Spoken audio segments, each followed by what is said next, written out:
بسم اللہ الرحمن الرحیم۔ السلام علیکم۔ میں کامران ملک ہوں، آپ میرا یوٹیوب چینل دیکھ رہے ہیں۔ عمران خان صاحب کی رات کے پریس کانفرنس۔ عمران خان صاحب نے رات کے پریس کانفرنس میں بہت سے رازوں سے پردہ اٹھایا۔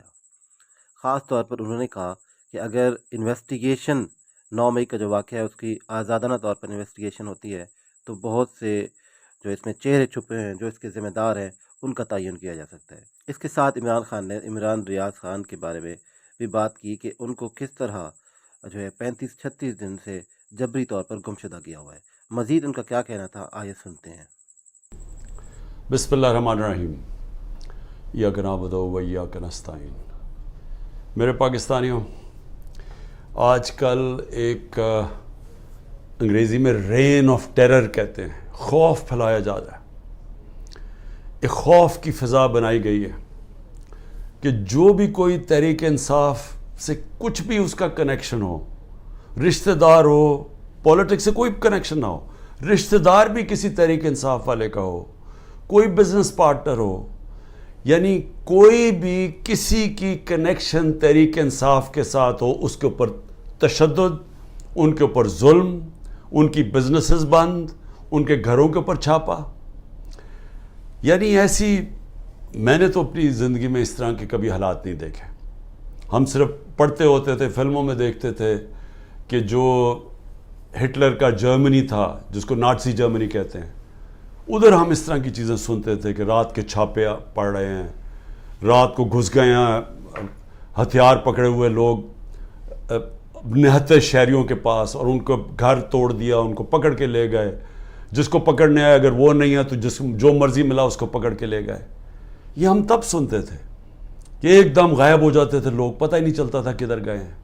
جس طرح اب اعظم خان کا پتہ چلا، اس کی فیملی کا، کہ اعظم خان جو میرے پرنسپل سیکرٹری تھے وہ رات سے پتہ غائب ہوئے پتہ ہی نہیں کدھر گئے ہیں، تو ان کو اٹھا کے لے گئے ہیں۔ جس طرح عمران ریاض سے ہوا ہے، اس کی گھر والے بیٹھے ہیں، اس کی بیوی ہے، اس کے بچے ہیں، پتہ ہی نہیں، عدالت کہہ رہا ہے پروڈیوس کرو، پتہ ہی نہیں کدھر لے گئے ہیں جی، ہمیں پتہ ہی نہیں کدھر چلا گیا۔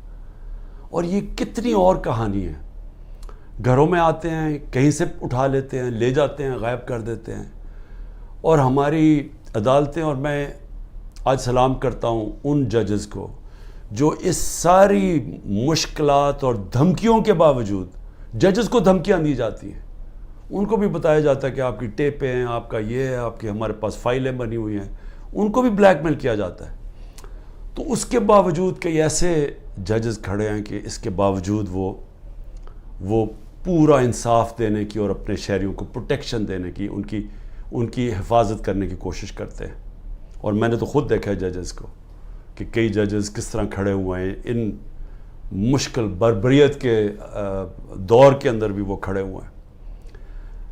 لیکن جو مجھے افسوس ہے وہ یہ کہ کبھی بھی ہمارے ملک میں چادر اور چار دیواری کی اس طرح بے حرمتی نہیں ہوئی جو آج ہو رہی ہے۔ اور مجھے ایسے لگتا ہے کہ پلان کیا ہوا ہے، کہ آدمی سوچتا ہے کہ ٹھیک ہے جو مرضی کرنا کریں، مجھے کریں، لیکن جب گھر کی عورتوں پہ پہنچتے ہیں تو یہ بڑا مشکل ہوتا ہے ہمارے معاشرے میں کہ کوئی بھی آدمی پھر اس سے متاثر نہ ہو۔ اور میں آج ان کی بات نہیں کروں گا جو چلے گئے ہیں، میں ان کی بات کروں گا جو اس مشکل بربریت کے دور میں اور اس ظلم کے دور میں آج بھی کھڑے ہوئے ہیں۔ میں ان کو خاص طور پہ آج سلام کرنا چاہتا ہوں، کیونکہ مجھے خبریں آتی ہیں کہ لوگ کس مشکل سے گزر رہے ہیں، گھروں سے باہر رہ رہے ہیں، ان کی بزنسز بند کر دی ہیں، ان کے کاروباروں کے اوپر انہوں نے بند ہی نہیں کیا، ان کو نقصان پہنچایا جا رہا ہے کاروبار کو۔ ان کے جو ان کا روزی کمانے کے طریقے ہیں ان کے اوپر اٹیک کیا انہوں نے، ان کو پوری کوشش کیا انہوں نے کہ کسی طرح بس وہ جادو کے لفظ کہہ دے کہ میں تحریک انصاف چھوڑ رہا ہوں، تو ہر قسم کا پریشر ڈالا ہوا ہے۔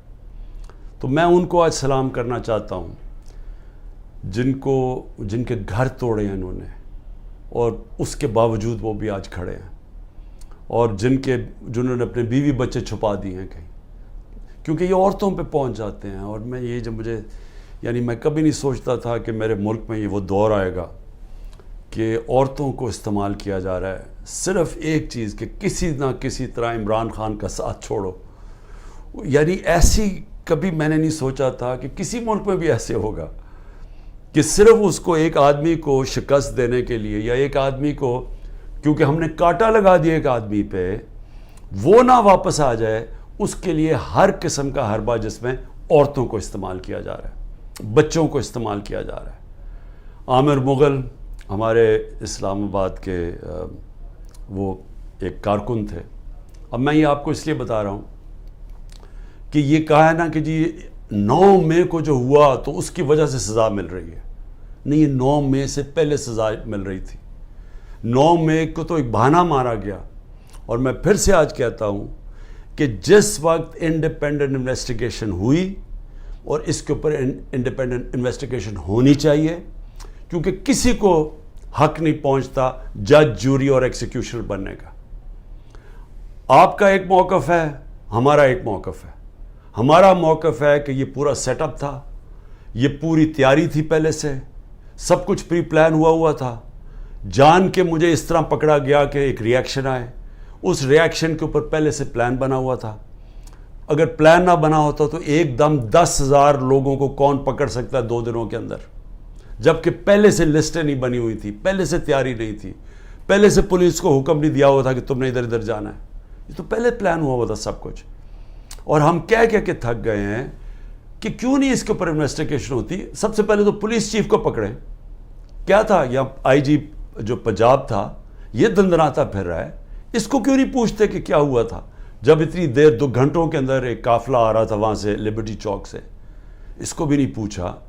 اور وہ جو سی سی ٹی وی کیمرہ جو 100% لگے ہوئے ہوں گے وہاں کور کمانڈر کے گھر میں, وہ کدھر گئے ہیں؟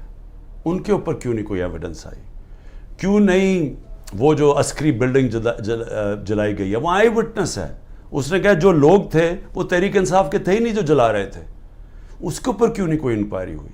ہمارے اپنے لوگ بار بار کہہ رہے ہیں کہ ایسے لوگ ہم نے دیکھے جو ہم پوچھتے تھے کہ کس پارٹی, ہماری پارٹی کے نہیں تھے, وہ لگے ہوئے تھے آگے لوگوں کو کرنے کے لیے. جہاز چوک میاں والی کے اندر وہ کہ ماچس سے تو نہیں چل سکتا تھا وہ جو سیبر وہاں لگا ہوا تھا. میاں والے کے لوگوں کو تو بڑا فخر تھا. کون وہ ہمارے آئی وٹنسز ہیں جو کہہ رہے ہیں کہ یہ 3-4 وہاں لوگ آئے تھے اور وہ بھڑکا رہے تھے اور انہوں نے لیڈ کر رہے تھے لوگوں کو, اور وہ پوچھ رہے تھے تم کون ہو. تو بہرحال ایک تو انویسٹیگیشن انڈیپینڈنٹ ہونی چاہیے. لیکن میں عامر مغل کی بات کر رہا ہوں. یہ تو ہوا 9 مئی کو. 8 مارچ کو اس کے گھر جاتے ہیں, عامر مغل گھر نہیں ہوتا. اس کے 5 بچے ہوتے ہیں, ایک بڑا ہوتا ہے, باقی سارے 16 سال سے چھوٹے 10 سال تک. 5 کو اٹھا کے لے کے جاتے ہیں. 5 بچوں کو اٹھا کے لے کے جاتے ہیں, اس کی بیوی سے بدتمیزی کرتے ہیں. اور پھر عدالت میں وہ جاتا ہے اور عدالت میں وہ بچے پھر چھڑواتا ہے 2 دن کے بعد. تو یہ تو بھی 9 مئی نہیں ہوا تھا, تو یہ کیوں ان کو اٹھا لیا؟ اور جو میرے پر 140 FIR کٹ چکی تھی 9 مئی سے پہلے, تو وہ کس وجہ سے کٹی تھی؟ تو یہ جو بنایا جا رہا ہے نا کہ جی 9 مئی کے بعد ہی ہوا ہے, 9 مئی سے پہلے سے پلان تھا. یہ پلان بہت پہلے کا بن چکا تھا کہ عمران خان کے اوپر کاٹا ڈال رہے ہیں. تحریک انصاف نے اب واپس نہیں آنا, اگر واپس آئے گی تو مائنس عمران خان آئے گی. یہ پلان پہلے کا بنا ہوا تھا. مذاکرات میں نے شروع سے کہا تھا ہم تیار بیٹھے ہیں. جنرل باجوہ سے میں نے 2 دفعہ مذاکرات کیے, ٹیم بنائی ہوئی تھی جو ان سے مذاکرات کرتی تھی, صرف یہ کہنے کے لیے کہ یہ ہو ہی نہیں سکتا کہ اب ملک کی سب سے بڑی جماعت کو اگر آپ اس کے اوپر کاٹا ڈالتے ہیں تو پھر جمہوریت پہ کاٹا ڈال دیتے ہیں. یہ تو کہیں ہوتا ہی نہیں ہے. تو اس لیے مذاکرات کرتے تھے کہ ہمیں بتائیں کہ آپ کا کیا روڈ میپ ہے. جب یہ جنرل باجوہ گیا اس کے بعد پھر مذاکرات کی پوری کوشش کی, ہمیشہ پیغام پہنچائے, کوئی جواب نہیں آیا کیونکہ وہاں وہی پالیسی چل رہی تھی, وہی کاٹا ڈالا ہوا تھا. جب کاٹا ڈالا ہوا تو بات کیوں کریں گے کوئی؟ بات میں آج بھی کرنے کے لیے تیار ہوں, اور اس لیے کہ یہ عمران خان کی اب بات نہیں ہے, یہ پاکستان کی بات ہے. ہمارا ملک جس طرف جا رہا ہے, اس ملک میں کوئی امید نہیں رہ جائے گی لوگوں کی. 10 لاکھ پاکستانی پروفیشنلز ملک چھوڑ کے چلے گئے ہیں. پاکستان کے ڈالرز ملک سے باہر انویسٹ ہو رہے ہیں. لوگوں کو پاکستان کے اوپر اعتماد ختم ہوتا جا رہا ہے, امید جا رہی ہے, اور اگر اسی طرح چلتا رہے تو آگے کوئی بھی ہوپ نہیں ہے.